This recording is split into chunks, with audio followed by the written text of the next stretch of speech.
क्या सन्यास, संस्कार को लेके ढूंढ में पीछे की, ये तो सन्यासी है, वैराग्यवान है। लक्ष्मण तो वैराग्य है, और साधु का भूषण वैराग्य, भवन, वाहन, अट्टालिकाएं, संप्रदाय विस्तार और शिष्यों की लंबी कतार, ना ना, ये सन्यासी, ये भूषण नहीं है। सन्यास का भूषण क्या है? वैराग्य, वैराग्य। अब वैराग्य में एक बात तो रहती है, संबंधी खो जाती है। अच्छा, वैराग्य में संबंधी कोई रहता ही नहीं। अब इसमें वैराग्य है। लक्ष्मण में क्या कहता है? माता रामो मत पिता रामचंद्र, स्वामी रामो मत सखा रामचंद्र। मैं तो किसी को जानता ही नहीं। और हां, मेरी मां ने एक और बात कह दी है, बड़ी सुंदर सी बात कही, जहां राम तह अवध निवासु,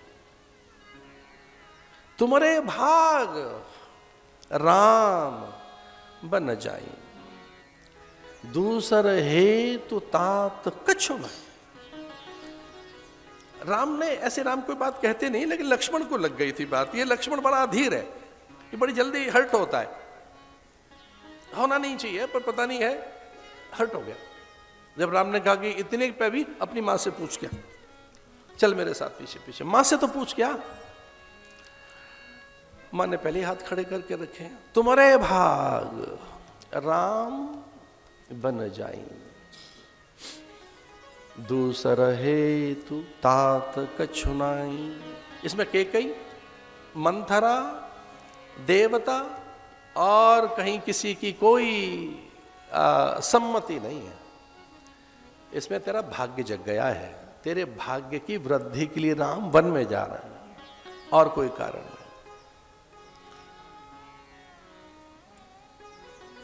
कितनी सुंदर सी बात है। तो हमें आपसे एक बात कहनी थी कि वाल्मीकि के यहां प्रकट हुए नारद, और वाल्मीकि से कहने लगे राम कथा करो, राम कथा लिख दो, राम जी का चरित्र लिख दो। अब रामचरित्र ऐसा है कि उनके गुणों को सुनकर दुख भाग जाता है। रामचंद्र गुण बरने लागा, सुनते सीता कर दुख भागा। हनुमान जी ने पता नहीं क्या राम कहानी सुनाई और सीता जी का दुख चला गया। आप चकित होंगे सुनकर, पहली राम कथा स्वयं भगवान ने सुनी अपने बच्चों के मुख से। पहले आचार्य कौन है, पहले कौन है वक्ता राम कथा के? लवकुश। भाई लवकुश ने सुनाई ना कथा। अब लवकुश राम कथा सुनाने गए राम जी को। अब राम इतने मुग्ध हो गए, आप वाल्मीकि रामायण में पढ़कर देखें कि राम अपने सिंहासन पर बैठे थे। राम जी राम कथा सुनकर वो सिंहासन से उठे और खड़े हो गए। राम कथा में इतना रस आया कि अपने बच्चों के पास आकर बैठ गए, सुध बुध खोकर श्रोताओं में आकर बैठ गए, और किसी को यह पता नहीं लगा कि राम का सिंहासन खाली है। जब कथा संपन्न हुई तो पता लगा राम जी कहां गए, तो राम तो श्रोताओं में बैठे हुए हैं। और राम ने पहली बार कोई बात कही, पूरी जनपद में, पूरे प्रतिनिधियों में, पूरे मंत्रियों में पहली बार राम को सकाम देखा।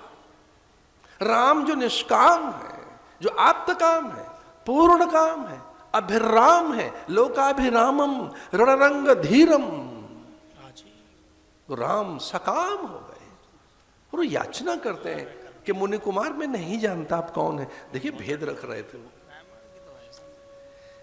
कथा दोबारा सुनाओ, चलते रहने।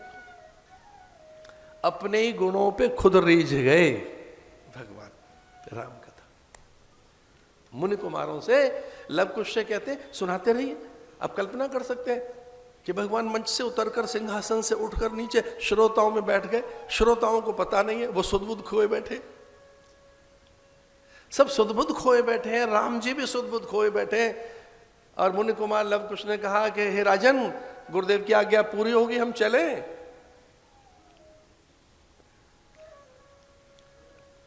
सकुचाए राम। उन्होंने कहा मुनि कुमार हैं और गुरुदेव को तो क्या दिया जा सकता है, मेरे गुरु हैं वो वाल्मीकि, लेकिन अब खाली हाथ आपको कैसे भेजें, क्या दें, ये समझ नहीं आ रहा आपको, क्या भेंट करूं। राम ने कहा कथा सुनिए, दक्षिणा तो होनी चाहिए कुछ।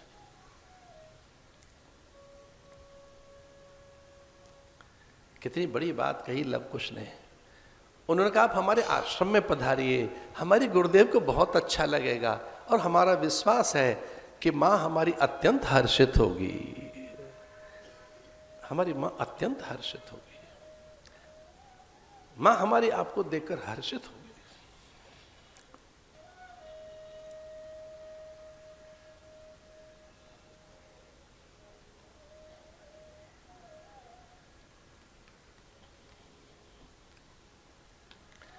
अब राम की आंखें भर आई। मां तक पहुंचने के लिए, गुरु के आश्रम तक जाने के लिए यज्ञ की रचना की कि वह पहुंचे कैसे, किस विधि से पहुंचे।